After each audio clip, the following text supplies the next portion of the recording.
The next song is Champagne Supernova.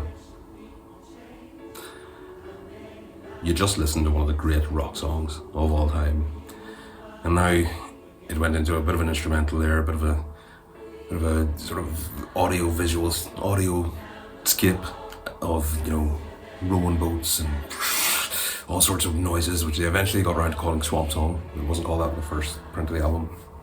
One of the two instrumental interludes was not titled, possibly both of them, but eventually they became known as Swamp Song. But you've got past that now, and you're just sort of lulling yourself back down to earth. And one last song to go, and the instrumental sort of morphs into this rowing boat, and then a guitar picks up, just a little slight slide guitar, just a nice melody coming in, and the drums start lifting, and you don't realise you're on the path to one of the greatest musical journeys a song will ever take you on. Champagne Supernova. What a fucking tune. As I said, it starts off with Paul Weller's slide guitar. Paul Weller, by the way, Godfather of Britpop they call him. How they got Paul Weller involved so soon in their career, I suppose he was already, as I said, Oasis were already superstars by the time they got around to recording this. A bona fide star, Paul Weller, he of The Jam and the Style Council, with numerous number ones, both not just for The Jam, not just for the Style Council, but also top 5, probably number 1 on as a solo artist. And he brings in this lovely wee melody on the slide guitar. It just goes all over the place, but doesn't feel like it's going very far, but it's taking you on a journey. And then Liam's vocals come in. How many special people change. And in this dreamlike, experience that you're just brought through by the songwriting, just the guitar work, the drum work just underneath with the wee sort of stray soft drum movements. I don't think there is a string section in it, but it feels like there is, but I don't think there actually is a string section in the song. It's actually, I think it's mostly sort of derived from sort of the guitars and drum and bass, and it's just really well layered in just so many ways. There's the guitars pick up a bit and into the second chorus. Wake up the dawn and ask her why. A dreamer dreams, she never dies.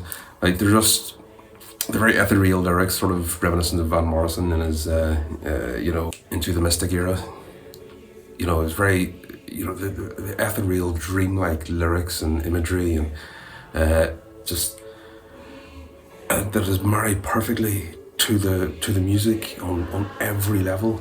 Like it doesn't feel like that there's anything incorrect when the power chords, well, they're not even power chords, they're just heavier and more rhythmic with their introduction. When the guitars come in, it's uplifting, it's jarring in a good way. It's just sort of more, and there's a lot made of these sort of silly lyrics, but it's not silly lyrics. It's ethereal. It's just slowly walking down the hall faster than a cannonball. Where were you when we were getting high? Caught beneath a landslide. All these sort of big images of almost. I don't even know how to like Kubrick. Could it be Kubrick almost? Not really Kubrick, but that sort of really expansive sort of visuals just created in an audio experience, which is the lyrics and the musicianship, and then it takes you out with that outro through the guitar solo, which is again note for note is perfect, and the outro with that sort of drone on the bottom of the mix.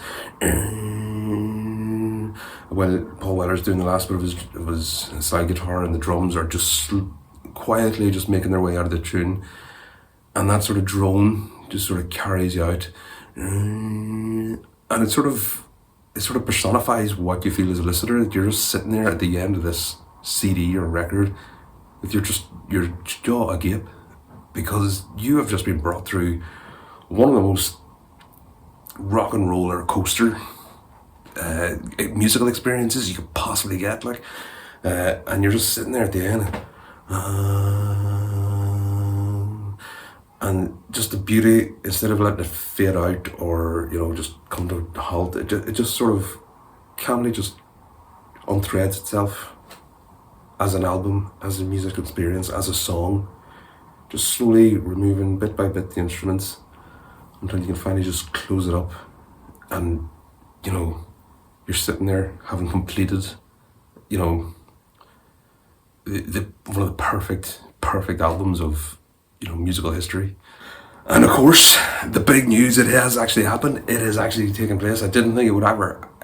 I didn't think I would see the day, but Noel and Liam finally buried the hatchet, and they stood across the stage from each other, and they performed at Cardiff last night. I didn't actually get to it, obviously. I did look into many ways how I could get off this island onto that island, and every single avenue I was looking at, every single legitimate attitude, every single legitimate avenue at least was sold out. I looked at the ferry, I couldn't even get the car on, couldn't even go as a foot passenger, but then could be a foot passenger, I wouldn't know what to do for there because it's 4 hours from Holyhead to Cardiff and everything. I was like, so it has actually taken place, and just right now as we speak at 10 to 8 on the 5th of July 2025, the Black Sabbath closing gig is happening in Birmingham, another gargantuan band in rock history, and the lineup of people who are doing guest performances and stuff is just humongous. So they had a triumphant return. They dedicated Live Forever to Diogo Jota, Portuguese footballer who died in a car accident earlier this week.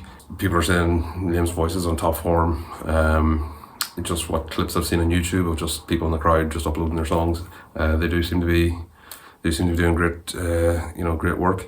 Yeah, so they're triumphantly back, and all the world is good again. Well, hopefully the world will survive long enough and actually see out their world tour, and maybe even grace the stage of Nebworth and possibly even Slane. Would that be too much to ask? Although, given more news about Slane, of course, Oasis had a triumphant secondary gig at Slane in '95 when they supported RAM. And the iconic photo of Liam standing there with the whole crowd just all the way up the background, I've shown it before. Slane, and they headlined, I think, in 2009, I want to say. Champagne Supernova, yeah. I think it deserves some sort of toast, for the triumph of creating one of the all-time masterpieces, an album full of all-time masterpieces, creating an album that is an all-time masterpiece.